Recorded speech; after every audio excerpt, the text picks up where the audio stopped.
ఈరోజు మా ప్రెస్ మిత్రులందరినీ కూడా ప్రత్యేకించి క్షమించమని కోరుతా ఉన్నా. మీకు కూడా కుర్చీలు లేవు, మాకు కూడా కుర్చీలు లేవు. కాకపోతే నెక్స్ట్ టైము కొంచెం మంచిగా ఆర్గనైజ్ చేసుకుంటాం. ఇబ్బంది అయినందుకు క్షమించాలని కోరుతున్నాను. ఒకటి. రెండు, మొదటి రౌండ్ టేబుల్ సమావేశం తెలంగాణ జాగృతి యునైటెడ్ పూలే ఫ్రంట్ ఆధ్వర్యంలో ఎప్పుడైతే మొదటి రౌండ్ టేబుల్ సమావేశం పెట్టామో బీసీల హక్కుల సాధన కోసం, అసెంబ్లీలో పూలే విగ్రహ సాధన కోసం, బీసీల విద్యా ఉద్యోగ రాజకీయ రిజర్వేషన్లు సాధించడం కోసం ఎప్పుడైతే మొదటి రౌండ్ టేబుల్ సమావేశం పెట్టినామో ఆనాడు మొక్కుకోవడం జరిగింది. ఎప్పుడైతే ఈ బిల్లులు అసెంబ్లీలో మండలిలో మన రాష్ట్రంలో పాస్ అవుతాయో ఆనాడు కొమరల్లి మల్లన్న దగ్గరికి వచ్చి దర్శనం చేసుకుంటామని మొక్కుకోవడం జరిగింది. ఇవాళ ఆ మొక్కు చెల్లించుకోవడం కోసమని మరి యునైటెడ్ పూలే ఫ్రంట్ నాయకులు, తెలంగాణ జాగృతి నాయకులు అందరూ కూడా ఇక్కడికి రావడం జరిగింది. మరి బీఆర్ఎస్ పార్టీ నాయకులు రాష్ట్ర వ్యాప్తంగా ఈ బిల్లు సాధనలో వెన్నుదన్నుగా నిలిచినటువంటి వారందరూ కూడా మరి వచ్చి ఇక్కడ దర్శనం చేసుకోవడం జరిగింది.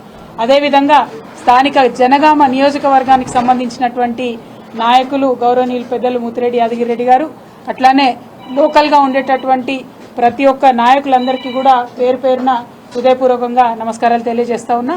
మీ అందరు కూడా ఈ సాధనలో సాయం చేసినందుకు మీకు నమస్కారాలు తెలియజేస్తున్నాం. ముందుగా ఇవాళ ప్రభుత్వాన్ని మేము కోరేది ఒకటే. ఫస్ట్ డిమాండ్ బహుజనులందరికీ కూడా ఈ భారతదేశంలో విముక్తి కలగాలని చెప్పి ప్రయత్నం చేసి బాబాసాహెబ్ అంబేద్కర్ గారికి కూడా స్ఫూర్తిదాయకంగా నిలిచినటువంటి మహనీయుడు జ్యోతిబా పూలే విగ్రహాన్ని ఎట్టి పరిస్థితుల్లో తెలంగాణ రాష్ట్ర అసెంబ్లీలో పెట్టాలనేటటువంటిది ప్రథమ డిమాండ్గా మేము ప్రభుత్వానికి తెలియజేస్తా ఉన్నాం. రెండవది, బీసీల ఉద్యమానికి తలొగ్గి మీరు మేనిఫెస్టోలో పెట్టినటువంటి 42% రిజర్వేషన్ బిల్ ఏదైతే అసెంబ్లీలో మండలిలో ప్రవేశపెట్టినారో దానికి అక్కడే ఆగకుండా నెక్స్ట్ అడుగు ఏదైతే ఉందో ఢిల్లీ వరకు వెళ్లి సాధించుకోవడానికి ప్రభుత్వం అన్ని విధాలుగా చిత్తశుద్ధితో ప్రయత్నం చేయాలని డిమాండ్ చేస్తూ ఉన్నాం. అంటే ఒకవేళ ఈ బిల్లు కోర్టులలో పడ్డా ప్రభుత్వం వెంటబడి బలంగా కొట్లాడాలి. రెండు, కేంద్ర ప్రభుత్వం ఈ బిల్లు ఇవ్వడంలో ఎటువంటి తాత్సరం చేసినా ఆ తాత్సరం జరగకుండా రాష్ట్ర ప్రభుత్వం చిత్తశుద్ధితో ప్రయత్నం చేయాలి. మూడు, భారతదేశంలో 50% పైచీలకు రిజర్వేషన్లు ఇచ్చేటటువంటి రాష్ట్రాలు మన తెలంగాణ రాష్ట్రంతో సహా దాదాపు 9-10 రాష్ట్రాలు ఉన్నాయి. ఎప్పుడైతే ఈడబ్ల్యూఎస్ రిజర్వేషన్ 10% ఇవ్వాలని కేంద్ర ప్రభుత్వం పార్లమెంట్లో చట్టం చేసిందో ఆనాటి నుండి ఈనాటి వరకు మన తెలంగాణ రాష్ట్రంలో కూడా 54% రిజర్వేషన్ ఇంప్లిమెంట్ అవుతున్నటువంటి విషయాన్ని ప్రభుత్వం గమనించుకొని మరి 50% అనేటటువంటి రిజర్వేషన్ అనే అడ్డంకి తొలగిపోయింది కాబట్టి సుప్రీంకోర్టు వరకైనా వెళ్ళి బీసీల కోసం ఏదైతే మీరు 2 బిల్లులు ప్రవేశపెట్టారో ఆ 2 బిల్లులు కూడా సాధించుకోవడానికి ప్రయత్నం చేయాలి. ఇవాళ ప్రభుత్వం బీసీల కోసం బిల్లు పెట్టాలి అనేటటువంటి ఆలోచన వచ్చేలాగా తమ పోరాట పటిమ చూపించినటువంటి ప్రతి ఒక్క యూపీఎఫ్ నాయకుడికి కూడా పేరు పేరున నేను మనస్ఫూర్తిగా ఉద్యమాభినందనలు తెలియజేస్తా ఉన్నాను. అదేవిధంగా తెలంగాణ జాగృతి నాయకులకి, అదేవిధంగా బీఆర్ఎస్ పార్టీ నాయకులకి, అదేవిధంగా రాష్ట్రంలో ఉన్నటువంటి అందరూ ప్రజాస్వామ్యాన్ని కాంక్షించే వారందరికీ కూడా మనస్ఫూర్తిగా నేను కృతజ్ఞతలు తెలియజేస్తా ఉన్నాను.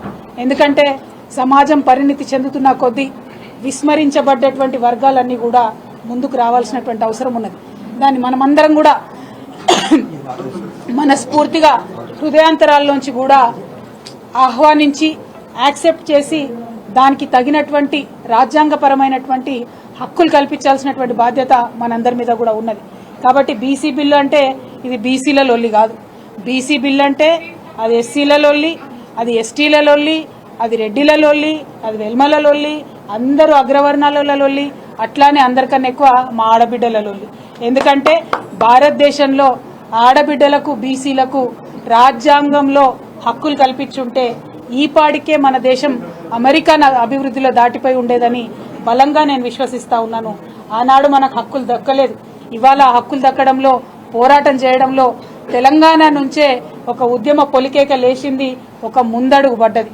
రేపటి నాడు ఈ తెలంగాణలో పడ్డ ముందడుగు దేశవ్యాప్తంగా కూడా చుట్టి రావాలి. దేశవ్యాప్తంగా కూడా బీసీల హక్కుల కోసం మనందరం కూడా పోరాటం చేయాలి. మరి మల్లన్న స్వామి సన్నిధిలో ఈ మాట చెప్తా ఉన్నామంటే అది మామూలు విషయం కాదు. ఆ కొమరెల్లి మల్లన్న దయ ఉంటే ఏదైనా కూడా సాధించుకుంటాం. మేము ఏనాడైతే ఫస్ట్ సభ పెట్టినామో ఆనాడే మొక్కుకున్నాం, అవి సాధించుకున్నాం. మళ్ళీ ఇవాళ మొక్కుకొని పోతా ఉన్నాం. ఖచ్చితంగా దేశవ్యాప్తంగా ఉన్న బీసీలకు ఒక వేగు చుక్కలాగా తెలంగాణలో ప్రారంభమైన ఈ బీసీ ఉద్యమం తోవ చూపుతుంది. దానికి యునైటెడ్ పూలే ఫ్రంట్ తెలంగాణ జాగృతి ముందు వరుసన కాగడతో నిలబడి దారి చూపుతుందని కూడా ఈ సందర్భంగా తెలియజేస్తూ, మరి ఇవాళ ఇక్కడ కొమరెల్లి మల్లన్న సన్నిధిలో మనం కూర్చొని మాట్లాడుకుంటా ఉన్నామంటే కొమరెల్లి మల్లన్న అంటే మన తెలంగాణ ప్రజలకు వరాల మూటగా మనం భావిస్తాం. కానీ ఉమ్మడి ఆంధ్రప్రదేశ్ రాష్ట్రంలో మన మల్లన్న కూడా కొద్దిగా విస్మరించబడ్డాడని చెప్పక తప్పని విషయం. ఎందుకంటే ఇన్నేళ్లు తెలంగాణ రాకముందు 3-4 కోట్లు కూడా వార్షిక ఆదాయం ఉండకపోతుండే.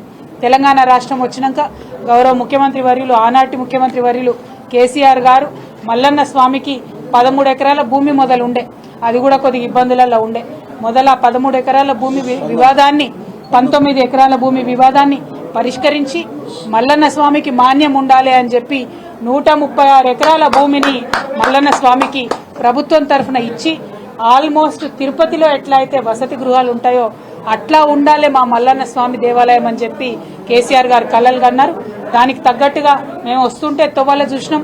గుట్ట మీద దాదాపు 50 గదులతోని ఇవాళ సత్రాల నిర్మాణం అవుతా ఉన్నాయి. మల్లన్న స్వామి దగ్గరకు వచ్చేటటువంటి రోడ్లు స్వయంగా కేసీఆర్ గారు నిలబడి మరి రోడ్లు అన్ని సైడ్లు బాగుండాలని చెప్పి రోడ్లు వేయించడం, స్వామివారి ఆలయానికి సంబంధించి అన్ని రకాల కార్యక్రమాలు సమయానికి జరిగేటట్టుగా ఆలోచన చేయడం. అందులో ప్రత్యేకించి మనం చూసుకుంటే ఇప్పుడు నేను చెప్పినట్టు 50 గదుల రూమ్లతో పాటు క్యూ కాంప్లెక్స్ భవనం 12 కోట్లతోని, పట్నాల మండపం 3.5 కోట్లతోని, పల్లమ్మ దేవాలయ మండపం 2 కోట్లతోని, సూదిమాను గుండు అట్లనే డమరుకం నేను చూసిన చీకట్ల రాలే, ఇప్పుడు వెలుతురులో కనబడతలేదు కానీ చీకట్ల చాలా బాగా కనబడుతుందట. ఆ డమరుకం నిర్మాణానికి 70 లక్షలు, దాసారం గుట్ట రోడ్డుకు 6 కోట్లు, దేవాలయం వద్ద సీసీ రోడ్లకు ఒక 3 కోట్లు, షాపింగ్ కాంప్లెక్స్ కి 20 గదులు ఒక 2 కోట్లతో నిర్మాణం, అట్లానే బుకింగ్ కౌంటరు లడ్డూ కొరకు ఒక 50 లక్షలతోని, రాజీవ్ రహదారి నుండి మన దేవాలయం వరకు డబుల్ రోడ్డు నిర్మాణం కోసం 13 కోట్లు, ఈ దేవాలయానికి వెండి దర్వాజాలు, అట్లానే మల్లికార్జున స్వామి వారికి బంగారు కిరీటం 1 కోటి రూపాయలతోని, అట్లానే 2014 నుండి 2023 వరకు పెట్టినటువంటి ఖర్చు మొత్తం ఆ మల్లన్న స్వామి దయ వల్ల ఆయన కేసీఆర్ గారితో పెట్టించుకున్న ఖర్చు 50 కోట్ల రూపాయలు అని చెప్పి ఈ సందర్భంగా నేను తెలియజేస్తా ఉన్నాను. అంతేకాదు మరి మా మల్లన్న స్వామి దయతో తెలంగాణ సుభిక్షంగా ఉండాలని చెప్పి తెలంగాణ రాష్ట్రానికి వరప్రదాయిని అయినటువంటి కాళేశ్వరంలో భాగమైనటువంటి మల్లన్న సాగర్ రిజర్వాయర్, అది ఎంత గొప్ప రిజర్వాయర్ అంటే world's largest man made reservoir కింద మనం చెప్పుకోవచ్చు. 90 టీఎంసీలతోని తెలంగాణ నెత్తి మీద నీటి కుండ పెట్టినట్టే ఉండేటటువంటి ఆ మహా పెద్ద రిజర్వాయర్కి మల్లన్న పేరు పెట్టి మల్లన్న సాగర్ అని పేరు పెట్టుకోవడం జరిగింది. అట్లానే కొమరవెల్లి గ్రామం సపరేట్గా ఈ కొమరవెల్లి ఒక మండలాన్ని గౌరవ ముఖ్యమంత్రి కేసీఆర్ గారు చేయడం జరిగింది. మరి రేపు పొద్దున డీలిమిటేషన్ అయితే కొమరవెల్లి ఒక సపరేట్ నియోజకవర్గం కూడా ఏర్పాటు అవుతుందని కూడా మనస్ఫూర్తిగా ఆనాడు కేసీఆర్ గారు ఆకాంక్షించడం కూడా జరిగింది. ఈ విధంగా మన తెలంగాణలో ఉన్నటువంటి మన వరాల మూట అయినటువంటి మల్లన్న దేవాలయానికి బీఆర్ఎస్ ప్రభుత్వం ఎంత చేయాలనో అంత చేసింది. ఇక ముందు కూడా మల్లన్న స్వామి దయ వల్ల తప్పకుండా వారి వైభవం అట్లనే కొనసాగాలని చెప్పి కొనసాగుతుందని నేను కోరుతా ఉన్నాను. మరి ఇవాళ మళ్ళీ ఒకసారి ఆ మల్లన్న స్వామి దయ వల్ల బీసీ బిల్లులు 2 కూడా అసెంబ్లీలో కౌన్సిల్లో పాస్ అయినాయి. ప్రభుత్వం ఎప్పుడైతే బిల్లు గురించి మాట్లాడిందో ఆనాడు కేవలం జాగృతి నాయకులు, యూపీఎఫ్ నాయకులు మాత్రమే మరి 1 కాదు 3 బిల్లులు పెట్టాలి, విద్యకు సపరేట్గా, ఉద్యోగానికి సపరేట్గా, రాజకీయ రిజర్వేషన్లు సపరేట్గా బిల్లులు పెట్టాలని కోరినాం. ప్రభుత్వం కూడా ఆలోచన చేసింది. మరి దాంట్లో న్యాయం ఉందనుకున్నారు, 2 బిల్లులు పెట్టినారు. విద్యా ఉద్యోగం కలిపి 1 బిల్లు, రాజకీయ రిజర్వేషన్లు కలిపి 1 బిల్లు. సో త్వరితగతిన ఇవి సాధించుకోవడానికి తప్పకుండా మేము ప్రయత్నం చేస్తాం. మరి వాళ్ళు ఈ ప్రెస్ మీట్లో పాల్గొన్నటువంటి స్థానిక నాయకుడైనటువంటి కొట్టాల యాదగిరి గారిని, మా మహేందర్ అన్నను, మా కుమారస్వామి అన్నను, మా గోపు సదానందం అన్న గారిని, తమ్ముడు అశోక్ యాదవ్, తమ్ముడు దత్తాత్రేయ, మా కీర్తి లత గౌడ్ చెల్లి, అట్లానే మా హరి అన్న వడ్డెర సంఘం, అట్లనే విజయేంద్ర అన్న, సాల్వాచారి గారు, మా శ్రీనివాస్ గారు, మా కుమ్మరి రాము గారు, సేవెల్లి సంపత్ గారు, మాజీ చైర్మన్ చేసినారు, భిక్షపతి గారు స్థానిక నాయకులు, మండలాధ్యక్షులు, అట్లానే అన్న పూసల సంఘం సీనన్న గారు, మా ఎంబీసీ నాయకులు నరహరి గారు, చెల్లి పేరు మానస గారు, అట్లానే మా సుమిత్రమ్మ గారు, ఇట్లా యూపీఎఫ్ లో పోరాటం చేసి పాల్గొన్నటువంటి మహిళలందరికీ కూడా పేరు పేరున హృదయపూర్వకంగా నా నమస్కారాలు తెలియజేస్తూ, మరి ముఖ్యంగా ప్రెస్ మిత్రులకు ఇబ్బంది జరిగినందుకు క్షమించమని కోరుతూ థ్యాంక్ యూ. జై తెలంగాణ, జై కేసీఆర్, జై బీసీ, జై బీసీ.